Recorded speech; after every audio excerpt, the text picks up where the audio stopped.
dutarera amaboko. Murazobwira bajya bakobwa banyu mu miryango, murazi ko kuwa gatandatu bakubura kaya kayira kaja iwabo kugira ngo abasore babone ko hataha inkumi? Nimubizi? Muco mubwira muti kuri kaya kayira kaja muhira tera udushu hakurya no hakuno yakajya kayira, urabe ingene n'amashugwe amashu atondeshe guki canke agapiripiri imbuzi atondeshe hamwe umusore aje kubaramutsa azoca mu kayira abona amashugwe hirya no hino. Amashugwe ameze gute? Arimwo agafeza.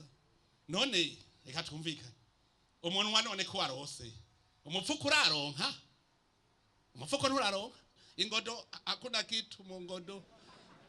Sasa tutafute kitu ya kuweka mu ngodo.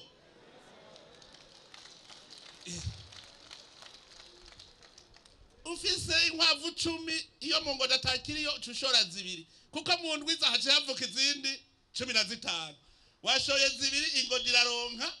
Reka ndababwire, igihe twabona ko Burundi mutahe tubufise, twaciye tuvuga tuti twiherere ihangiro, kuko burya utazi yuja aho ushitse uca wiyicarira ngo nashitse, kuko ntuzi yuja, ntucererwa ntuzimira, uca wihangiro. Rero umwaka wa 2040 dushaka ko umurundi wese azoba afungura neza, aryama neza, umwana aja kwishure, ugwaye uvugwa. Hane hari ubuzima buruto ufise amahoro twese, kuko ntawe uzoba kiryana n'uwundi, nta mwanya tuzoba tukibifite byo w'injyana, tuzoba dufise umwanya wa kazi tu. Mugana genda babwire, ndavye umutahe twatanguje mu 2005 nkarabaho tugeze no munsi. Uyu mutahe tuwutanguje 2030 tuzoba turi mu 2040.